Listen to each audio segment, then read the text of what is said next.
Êtes-vous au courant de l'affaire Karim Benzema? Malheureusement, depuis quelques jours, le footballeur est dans la tourmente médiatique en France et pour cause, un tweet qu'il a fait dans lequel il s'indignait pour les victimes palestiniennes, femmes et enfants morts innocentes suite au bombardement venu d'Israël.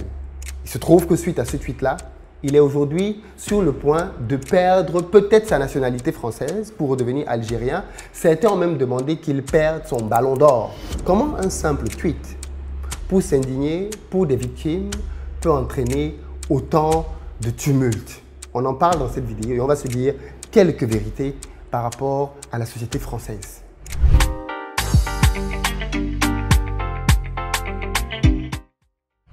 Salut à toi, bienvenue sur ma chaîne, moi c'est Philippe Simo. Ici on parle de business et de développement du continent africain. Donc si tu es nouveau, abonne-toi et partage les vidéos. Pour ceux d'entre vous qui êtes en Côte d'Ivoire, qui arrivez prochainement à Abidjan, n'hésitez pas à nous contacter si vous cherchez un véhicule pour votre séjour. Pick-up, SUV berline, on a ce qu'il vous faut, avec ou sans chauffeur. Si vous cherchez plutôt un appartement de bon standing, dans la barre de description, vous avez un lien qui vous permet de réserver votre place en fonction des disponibilités pour un appartement situé en plein cœur d'Abidjan, proche de toutes les commodités. Puis enfin, si vous cherchez plutôt une maison pour vous, pour votre famille, comme un investissement, sachez que nous construisons des maisons à Bingerville et nous nous ferons un plaisir de vous les faire visiter tous les samedis à 15 h. Le numéro là aussi s'affiche. Alors aujourd'hui, je veux revenir sur une situation quand même assez inquiétante.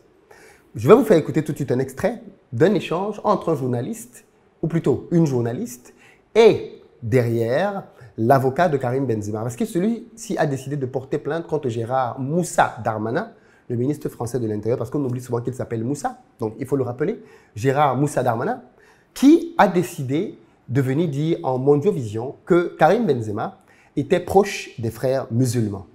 Alors ça, bien évidemment, c'est comme si on disait que vous aviez la peste en France. Comment vous pouvez être proche des frères musulmans?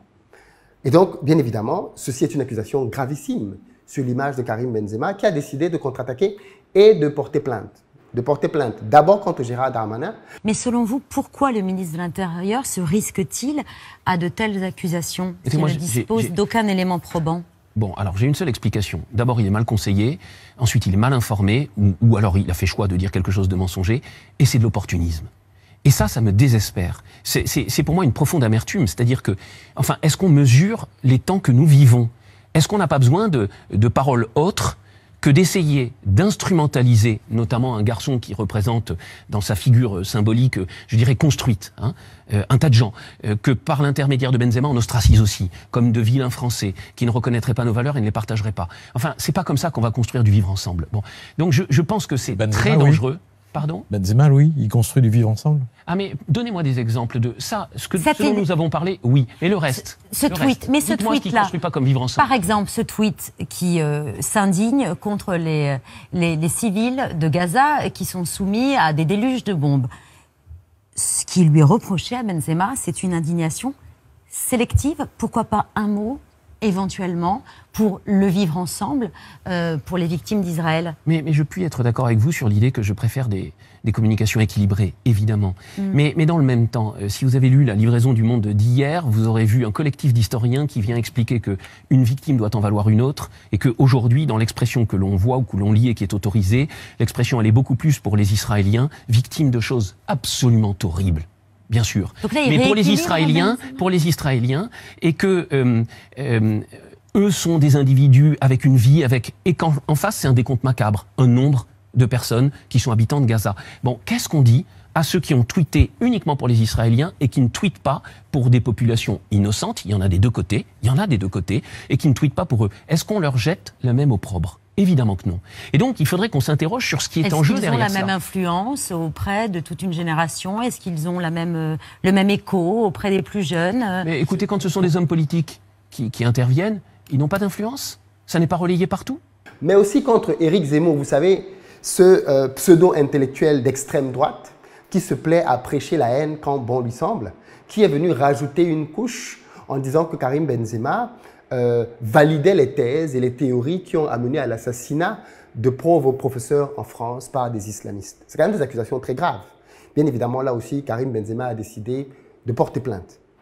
Je souhaiterais, autour de ce traitement médiatique, que l'on aille un tout petit peu en profondeur pour comprendre ce qui est gênant dans cette situation. Moi, la France, c'est un pays que j'aime beaucoup. C'est un pays qui m'a énormément apporté. C'est un pays dans lequel ma pensée s'est construite. Et ce qui est bien avec la France, c'est que la France est un pays qui t'apprend à critiquer. Ça, il faut le dire. Contrairement à ce que je peux voir malheureusement dans beaucoup de nos pays africains dans lesquels on nous apprend à être des béni-oui-oui. Tu n'as pas le droit d'avoir une pensée contraire à ce que le président ou à ce que l'exécutif peut penser. Sinon, tu es considéré comme persona non grata. Non, en France, on t'apprend à être libre dans ta pensée et à pouvoir critiquer qui il faut critiquer. Et donc, bien évidemment, il faut pouvoir appliquer cette critique-là quand il le faut, même au gouvernement français. Et je suis assez surpris des dérives que l'on rencontre depuis quelques mois maintenant, que ce soit sur les situations au Sahel ou alors même les situations comme celle du conflit israélo-palestinien. On a l'impression que les dirigeants politiques commettent des fautes incroyables dans leur expression publique. Ils disent des choses comme celle avec Karim Benzema, qui laissent la voie très clairement à des poursuites judiciaires qui vont bien évidemment salir l'image de l'exécutif. Un ministre de l'Intérieur, c'est quelqu'un qui parle pour la France. Ce n'est pas quelqu'un qui parle pour son parti politique ou pour ses propres opinions personnelles. C'est le premier policier de France. Il est donc supposé avoir suffisamment d'éléments. Et quand on l'interroge pour lui demander d'où il tient que Karim Benzema a effectivement des liens avec les frères musulmans, écoutez-le. Pour moi, Karim Benzema est un islamiste. Je ne sais pas ce que c'est qu'un islamiste. Moi, ce que je sais, c'est que c'est un musulman qui veut appliquer la charia et que la charia prévoit le djihad et que le djihad, ça veut dire tuer Dominique Bernard, ça veut dire tuer Samuel Paty. Vous faites un lien entre Karim Benzema, qui a ses opinions, qui peuvent être contestées, contestables, on peut être d'accord, pas d'accord, et l'assassin du professeur de français. Vous faites un lien entre les deux? Absolument. Je fais un lien direct. Toutes ces personnes-là pensent que la charia est une loi divine et qu'elle s'impose à eux et que dans la charia, il y a divers sourates et que cette charia prévoit, entre autres, le djihad. Il est évident, quand vous suivez cet extrait, qu'il est incapable d'apporter des faits. Il est clairement incapable d'apporter des faits. Et pourtant, quelques jours plus tôt, il a tenu des propos et des accusations gravissimes, vraiment gravissimes, sur la personne de Karim Benzema. Alors, qu'est-ce qui est reproché à Benzema ici? Allons dans le fond. Il est reproché à Benzema de dire qu'il fait du 2 poids 2 mesures. Et donc, ceci laisse penser qu'il est clairement en faveur de l'islamisme. Pourquoi s'indigne-t-il pour les victimes palestiniennes et s'est-il tué pour les victimes israéliennes? Alors, bien évidemment, je suis contre l'indignation sélective. Et je pense qu'il faut s'indigner pour toutes les victimes, qu'il faut s'indigner que ce soit pour les victimes palestiniennes comme pour les victimes innocentes israéliennes. Il faut s'indigner pour tout le monde. Mais on ne peut pas obliger quelqu'un à le faire. Je pense que les gens ont le droit de se sentir plus proches de certains peuples que d'autres. D'ailleurs, en France même, s'il fallait considérer que toutes les personnes qui ont eu uniquement de l'indignation pour les victimes israéliennes et n'ont rien dit pour les victimes palestiniennes, alors le président de la République et pratiquement toute la classe politique française seraient coupables de discrimination. Parce que tous se sont clairement exprimés pour parler de leur désolation face aux victimes israéliennes, mais c'est le silence absolu face aux victimes palestiniennes. Et ça ne date pas d'aujourd'hui.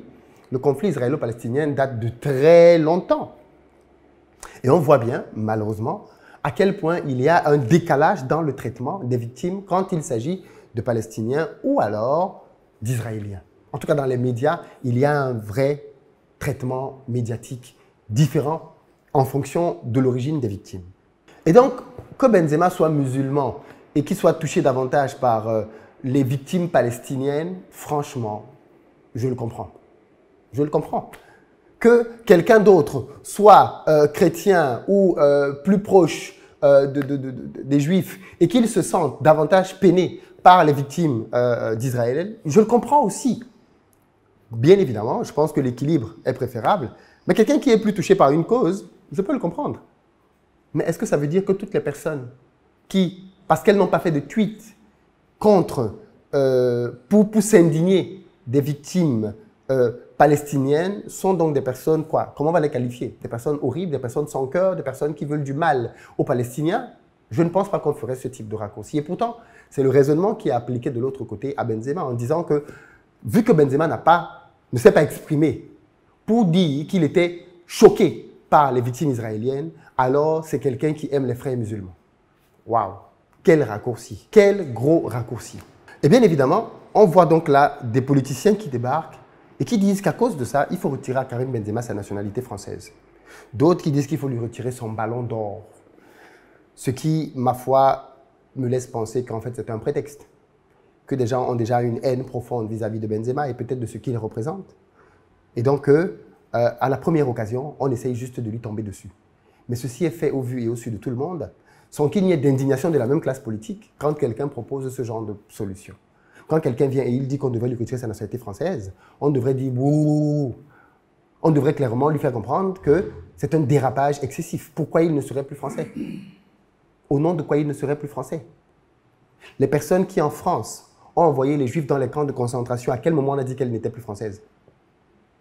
C'est bien en France, sous le régime de Vichy, qu'on a envoyé des gens dans les camps de concentration. À quel moment on a dit que ces personnes ne devaient plus être françaises? À quel moment? Donc on ne leur a pas apporté ce type de raisonnement.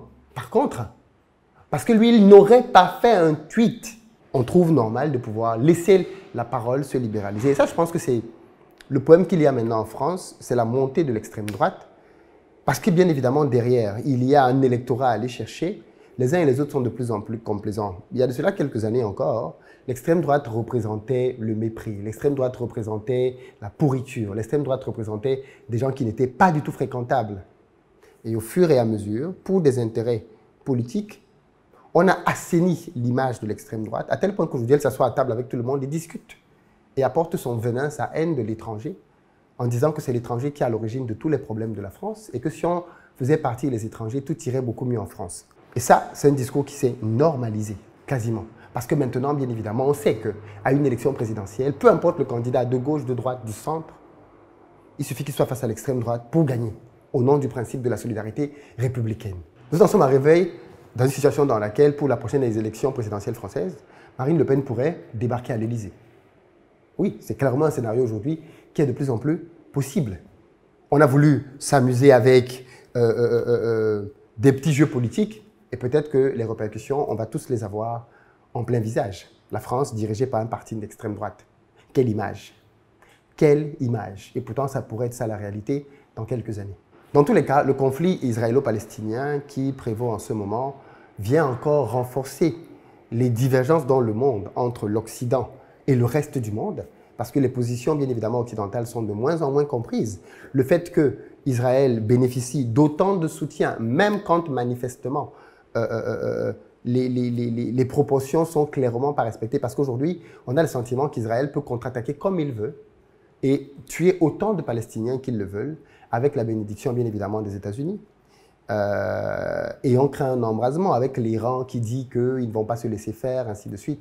Bref, j'hésite à faire une vidéo sur ce conflit, parce que c'est très long à vraiment comprendre, en réalité. S'il faut vraiment entrer là-dedans, il faut remonter à très loin pour comprendre ce qui se passe réellement maintenant. Et ça pourrait demander beaucoup de, peut-être 2-3 vidéos.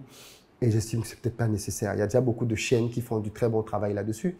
Mais dans tous les cas, ce que l'on voit là maintenant, c'est clairement le résultat d'une vraie division dans le monde. Le conflit russo-ukrainien était un foyer de tension énorme. Israël-Palestine est un deuxième. Chine-Taïwan est peut-être le troisième. Et je crains que dans les prochaines années, ces 3 brasiers ne soient allumés en même temps. Et que l'on soit peut-être en train d'aller inévitablement vers une 3e guerre mondiale. Que vous inspire l'affaire Benzema en France? Comprenez-vous l'acharnement dont il fait l'objet de la part des dirigeants? Ou alors, bien évidemment, vous pensez que c'est quelque chose de totalement mérité pour lui? Dans les commentaires, à très bientôt.